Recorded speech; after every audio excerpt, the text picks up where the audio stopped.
Hi and welcome to Tremor Trails, the channel that uses the F150 Ford Tremor as a platform for overlanding and off-roading. Today we're up in northern Colorado exploring the Roosevelt National Forest, and the highlighted trail is the Old Dead Flowers Road. Let's go.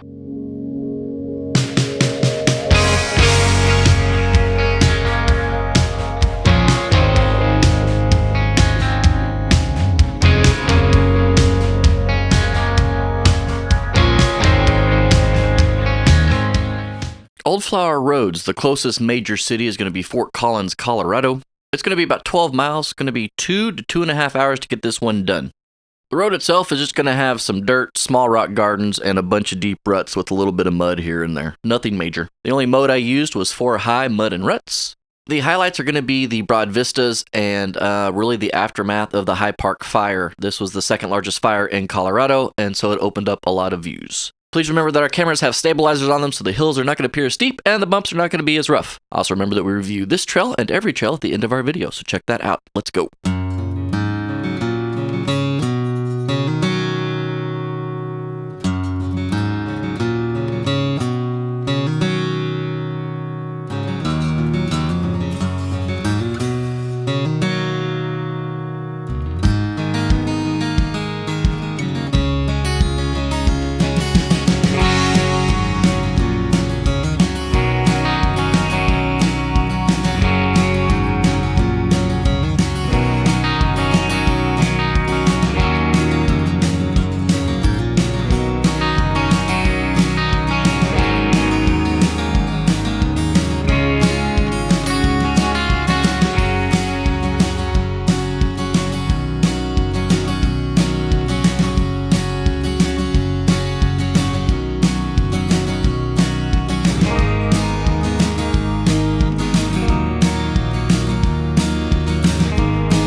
The first part of this trail starts you off on a well-maintained gravel road that has a bunch of private property all around it. So heads up on that. The people weren't really happy to see all of us overlanders cruising through their front yard, but they brought property there. So anyways, I digress. The first part of the trail is just pretty much bumpy, chunky, beats you around a little bit. I should have aired down. I did not. Usually I run around 25 PSI. Anyways, you climb up out of the first part of the trail into the first part of the burn scars, and the views open up.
Little history about the High Park fire. It was the second largest fire in Colorado's history. It was over 87,000 acres. It destroyed 259 homes, and it was started by a lightning strike. This happened back in 2012, and from here on out, you are in the burn zone the whole way, all the way down to the bottom of this trail. There's a bunch of whoop-de-doos. I did hit my bump stops a couple times, even though this trail is rated easy. Make sure you're paying attention to the obstacles in front of you. The third section is really the payoff of this trail as we get to some incredible vistas.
Once you get into the third section, you'll notice that there are some offshoot trails that you can go and explore. We didn't do any this day. They look pretty short, and they probably head off to a couple of the peaks that you see.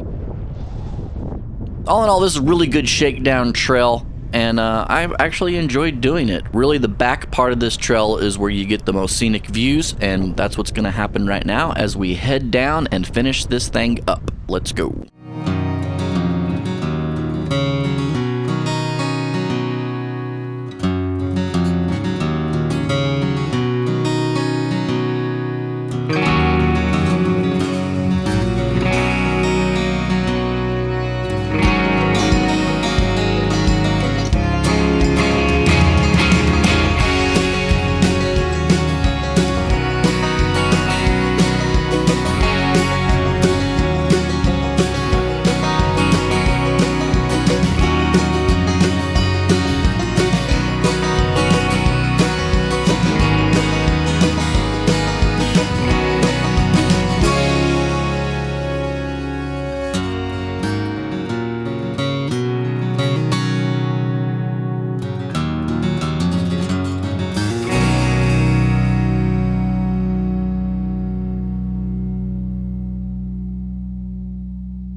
So there you have it, Old Flowers Road. While we were out exploring some trails, we were able to stop by the Overland Expo. If you haven't been to one of these events yet, I highly recommend you get out to one. They do 4 or 5 throughout the year, from the East Coast to the West Coast. It's kind of the mecca for off-roading and overlanding gear, from tents to bed racks to shocks to tires to showers, you name it, it's there and you can purchase it. We bought a few goodies that I'll be reviewing and showing you guys in some other videos, but for this one, let's get to the reviews. What we do is we do a 1 through 5, being fun, fear, technical, and scenery. For fun, like I mentioned, this was kind of a shakedown trail, which means I'm just rocking and rolling the whole time. It was fun, but it wasn't one of my most favorite trails, so for that, I'm giving it a 2.5. That leads us into fear. Not a super fearful road. Really, your main fear is going to be your pinstriping, and there's a few tight spots that you got to get through. As far as obstacles, there weren't a whole lot of obstacles as far as rock gardens or crawling. Really, clearance was never an issue. So for that, I'm giving it a 2. For technical, like I just mentioned, you have pinstriping happening, you have some tight spots that you got to navigate, a few mud crossings that aren't super severe, but you do have some whoop-de-doos that are pretty severe in certain spots. So rubbing and completely squashing out your suspension is a possibility. For that reason alone, I'm giving a technical rating of 3.5. Last one is going to be scenery. The beginning of this trail, it kind of sucks, to be honest with you, compared to a lot of the trails that we've done. But once you get to the second and third section and even the end of this trail, it opens up and it is a really gorgeous trail. You're gonna be in the burn area the whole time, so as long as you go in knowing that you're gonna be seeing a bunch of burnt stuff, then you're cool with it. I didn't mind it at all. As a matter of fact, it was kind of a cool change from always being up in the trees or being on above the tree line itself. So all in all, we give it a scenery rating of a solid 3. Hope you guys enjoyed this video. Thanks so much for the people that have already subscribed to us. We're still a brand new channel and we're still trying to get out there and reach new people. If you have any comments or questions regarding this trail or any trail you've seen, please hit us up down below. I'll do my best to answer it for you. Until next time, we'll see you out there on the trails.